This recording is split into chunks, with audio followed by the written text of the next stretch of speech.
Episode 3. Oke, aku langsung memaraton aja supaya kita bisa melanjutkan cerita ini. Tapi jangan lupa teman-teman buat subscribe yang ada di YouTube dan juga jangan lupa buat follow Instagramku dan juga Instagram @claudia_bercerita supaya kalian bisa mantengin updatean-updatean seru apa dari akun-akunku. Enjoy the video teman-teman. Re, ini ada nastar dari mamaku buat kamu. Hah? Buat apa? Ternyata cerita tentang aku yang rutin membantu Y belajar itu sudah sampai ke orang tuanya. Sepertinya wali kelasku di SMP memberitahu pada saat pengambilan raport, terutama karena Y banyak ketinggalan pelajaran. Ketika Y mengumpulkan tugas dan tugasnya nggak sesuai, ya guru akan selalu ngomong ke aku. Oh iya, makasih nastarnya, kataku. Bahkan, papanya si Y pernah berterima kasih secara langsung kepadaku ketika melihat nilai anaknya meningkat dan sama sekali nggak remedi. Awas ya, sampai ujian besok remedi aku bejek-bejek kamu.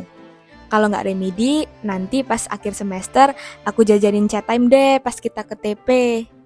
Dan beneran semangat belajar. Itu pertama kalinya aku kayak ngerasa impactful banget buat orang karena literally kami chattingan tiap hari buat ngurusin bahan belajar. Kami belajar tiap hari, ngerjain latihan soal. Seproduktif itu dulu. Kita akan bercerita mengenai Basecamp kali ini yang banyak ramai di TikTok. Kalau nanya, kenapa kok Basecampnya bisa Tunjungan Plaza gitu loh. Kayak, kok bisa sih anak SMP masuk ke TP gitu? Emang berarti kalian anak orang kaya yang kalian beli-beli terus gitu ya? Kami tuh nabung teman-teman. Jadi kalau di awal-awal semester kami dapat uang, yaitu kami tabung. Dan kami biasanya jajannya juga nggak yang aneh-aneh. Jadi kalau di akhir semester di sekolah kami dulu, kalau kurikulumnya udah habis, kami itu akan pulang lebih cepat. Nah, kalau kami pulang lebih cepat, kami akan menggunakan waktu itu untuk pergi ke mall terdekat, yaitu Tunjungan Plaza. Dan yang ngelakuin hal ini tuh bukan cuman kami doang kok, hampir semua orang dan semua anak di sekolah kami seperti itu.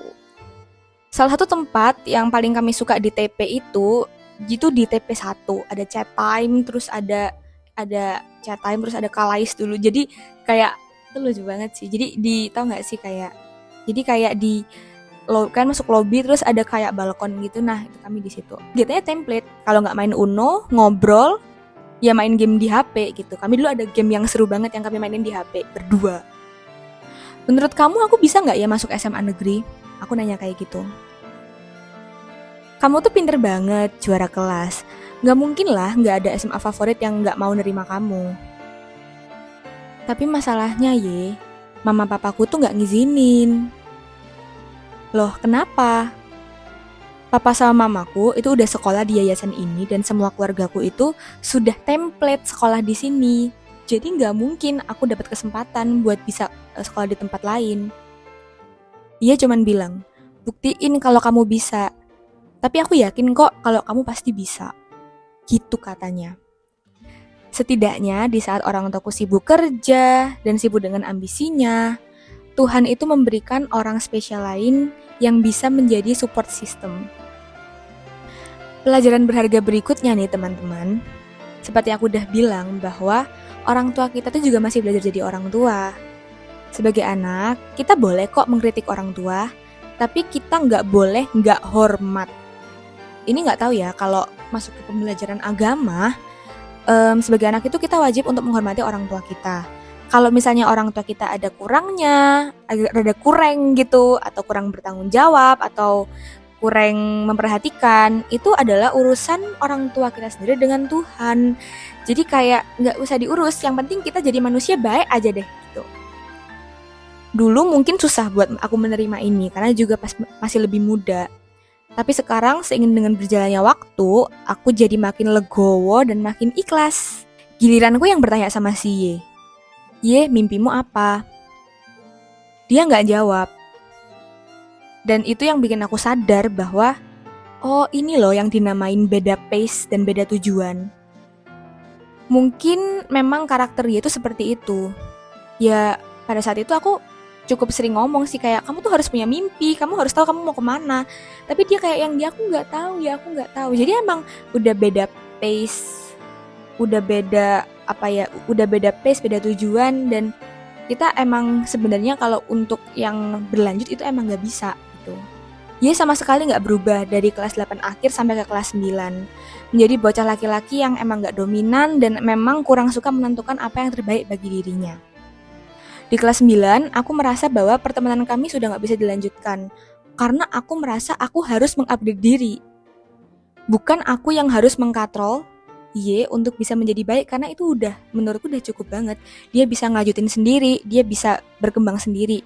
Kalau dahulu di kelas 7 dan 8, aku yang selalu mencari Y, di kelas 9, Y selalu mencari aku.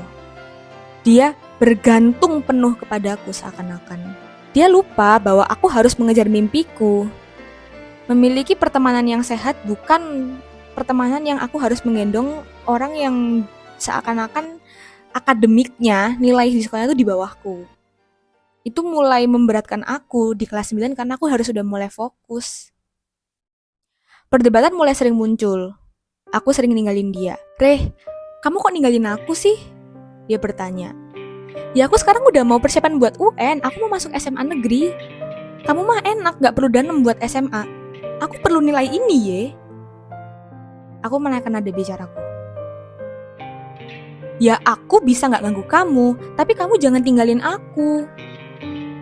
Aku menjawab, udah pasti gak bisa. Kamu selalu berusaha untuk mendekat dan bahkan timingnya gak pas. Pas aku lagi mau belajar, kamu deket, kamu ngajak aku ngomong. Pas aku lagi mau baca buku, kamu selalu masuk dan kamu nanya-nanya. Kamu udah mulai gak ngerti, kamu gak tahu apa itu namanya boundaries lagi. Itu udah mulai toksik. Please, menjauh dari aku. Dia tiba-tiba ngomong, apa yang bisa aku lakukan supaya aku gak pisah dari kamu?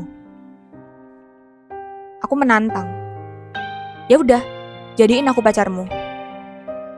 Dia menjawab, ya udah, kamu mau gak jadi pacar aku? Aku terbelalak saat dia bilang kayak gitu. Kamu sadar gak sih, kalau kamu tuh jelek dan kamu tuh berbeda. Kamu sama aku itu bukan orang yang sama, kita gak bisa jadi satu.